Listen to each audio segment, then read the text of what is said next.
L'île Maurice, archipel paisible mais dynamique de l'océan Indien, continue de s'affirmer au cœur des débats internationaux. C'est désormais sur la scène de l'UNESCO qu'elle choisit de marquer son empreinte, en nommant une figure nouvelle mais déterminée, Jasmine Toulouse-Olivier, récemment accréditée en tant que déléguée permanente de la République de Maurice auprès de l'Organisation des Nations Unies pour l'éducation, la science et la culture. Une nomination qui, au-delà de la cérémonie protocolaire, reflète des ambitions profondes, stratégiques et résolument modernes. Mais que cache cette nomination? Quelles sont les implications pour Maurice et pour l'UNESCO? Quels rôles exacts jouera cette nouvelle diplomate dans la grande mécanique du multilatéralisme culturel? Et surtout, comment une île de moins de 2 millions d'habitants peut-elle, par la voix d'une seule représentante, peser dans des décisions internationales? Ce reportage explore, en 5 parties, les tenants et aboutissants de cette actualité diplomatique. L'UNESCO et Maurice, un partenariat de longue date. Pour comprendre l'importance de cette nomination, il faut d'abord situer l'UNESCO dans le paysage géopolitique global. Créée en 1945 dans le sillage des traumatismes de la Seconde Guerre mondiale, l'UNESCO a pour mission de promouvoir la paix par la coopération intellectuelle. Éducation, culture, sciences, communication, autant de domaines qui constituent les piliers d'une société durable, inclusive et pacifique. L'île Maurice, indépendante depuis 1968, n'a jamais caché son attachement à ces valeurs. Dès les premières années de son indépendance, le pays a investi dans l'éducation, favorisé le multilinguisme et promu la tolérance religieuse. Le multiculturalisme, cette réalité quotidienne mauricienne, est aussi un terrain d'expérimentation sociale et politique qui intéresse profondément l'UNESCO. En ce sens, Maurice ne se contente pas d'être un État membre. Elle incarne, d'une certaine manière, un laboratoire vivant des idéaux que l'organisation défend.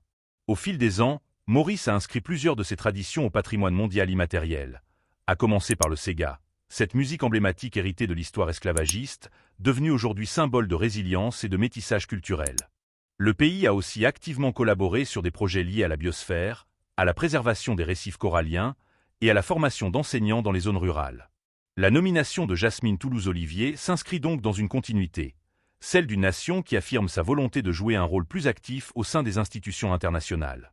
Jasmine Toulouse-Olivier, une nomination symbolique et stratégique. Le 2 avril 2025, dans les salons feutrés du siège parisien de l'UNESCO, Jasmine Toulouse-Olivier remet officiellement ses lettres de créance à Audrey Azoulay. La cérémonie, codifiée mais empreinte de chaleur, marque l'entrée en fonction de cette femme au parcours encore discret sur la scène publique mais dont le profil incarne plusieurs tendances contemporaines. Féminisation de la diplomatie, retour à une diplomatie de substance et ancrage territorial. Diplômée en relations internationales, issue du service public mauricien, Jasmine Toulouse-Olivier a longtemps œuvré à l'arrière-plan, participant à des projets de coopération bilatérale, notamment dans les domaines de l'éducation et de la culture. Sa nomination n'est donc pas un hasard, mais bien le résultat d'un positionnement réfléchi du gouvernement mauricien. En recevant ses lettres de créance du ministre des Affaires étrangères, Dan Angeranful, dès le 12 février à Port-Louis, elle s'est vue confier une mission délicate, défendre la voix d'un petit pays au sein d'une grande organisation. Mais être déléguée permanente, ce n'est pas simplement assister à des réunions. C'est proposer, négocier, influencer. Et surtout, c'est porter les ambitions d'un pays qui entend transformer ses vulnérabilités en force. Maurice, comme bien d'autres petits États insulaires, est confronté à des défis spécifiques. Changement climatique, montée des eaux, dépendance économique, fragilité culturelle. À travers cette nomination, le pays entend transformer ces défis en plateforme de dialogue global. Des enjeux multiples, une responsabilité de taille. Les défis qui attendent Jasmine Toulouse-Olivier sont nombreux et complexes. À commencer par la valorisation du patrimoine. Maurice est riche de son histoire, esclavage, engagement des travailleurs engagés, héritage européen et indien, mais aussi de son patrimoine naturel. Pourtant, nombreux sont encore les éléments de cette richesse qui restent sous-exploités ou ignorés au niveau international. Le rôle de l'UNESCO est ici fondamental. Proposer des outils de conservation, des financements, mais aussi une reconnaissance mondiale qui favorise le tourisme responsable et la fierté nationale. Promouvoir les traditions orales, soutenir les musées, faciliter la coopération entre chercheurs. Autant de pistes activées dans le cadre d'une stratégie diplomatique culturelle ambitieuse. Autre dossier brûlant, l'éducation. Maurice a toujours été un élève modèle en matière de scolarisation. Mais les défis de demain ne sont plus les mêmes. Inclusion numérique, adaptation au changement climatique, réforme des pédagogies, l'UNESCO dispose de nombreux programmes que la nouvelle déléguée devra savoir activer à bon escient. Enfin, un terrain délicat mais incontournable, la liberté d'expression. À l'heure où la planète se crispe, où les voix dissidentes sont souvent muselées, où les réseaux sociaux redéfinissent les frontières de l'opinion publique, Maurice peut-elle devenir un modèle de liberté encadrée? Et comment Jasmine Toulouse-Olivier compte-t-elle défendre ses principes dans un environnement international de plus en plus tendu? Construire un soft power mauricien. On parle souvent du soft power pour désigner cette capacité d'un pays à rayonner par sa culture, ses idées, ses modèles. Maurice n'a pas de puissance militaire, peu de ressources naturelles exportables, mais elle dispose d'un bien inestimable, son identité. Métissée, pacifique, plurielle. La nomination d'une représentante forte, active, compétente à l'UNESCO, participe de cette stratégie d'influence douce. Il ne s'agit pas de se faire entendre par la force, mais par la conviction. Montrer que Maurice peut initier des projets, accueillir des conférences, proposer des idées novatrices sur la gestion des ressources, l'intégration des minorités, la valorisation du patrimoine créole. À travers cette diplomatie culturelle, c'est toute une nouvelle vision de Maurice qui peut émerger. Non plus seulement destination balnéaire de luxe, mais pôle intellectuel et culturel en plein essor. Et si demain, Port-Louis devenait un centre régional de réflexion sur l'éducation dans l'océan Indien? Et si le krill mauricien trouvait une place d'honneur dans les débats linguistiques internationaux?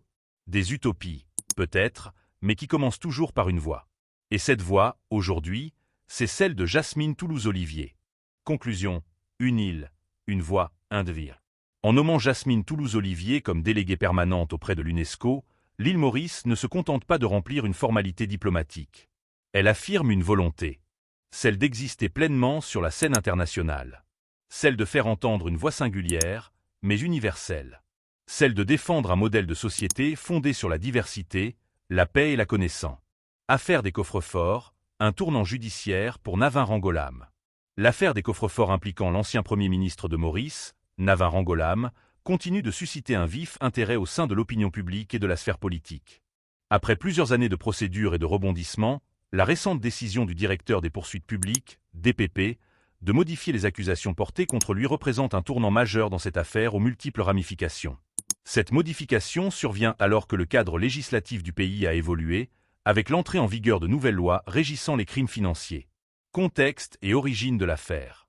L'affaire des coffres-forts trouve son origine en 2015, lorsqu'une perquisition menée au domicile de Navin Rangolam à Riverwalk a permis la découverte d'une importante somme d'argent en espèces. Les enquêteurs avaient alors mis la main sur plusieurs coffres contenant un total de Rs 220 millions, en diverses devises. Cette découverte avait provoqué une onde de choc dans l'opinion publique et avait alimenté de nombreuses spéculations sur l'origine de ces fonds.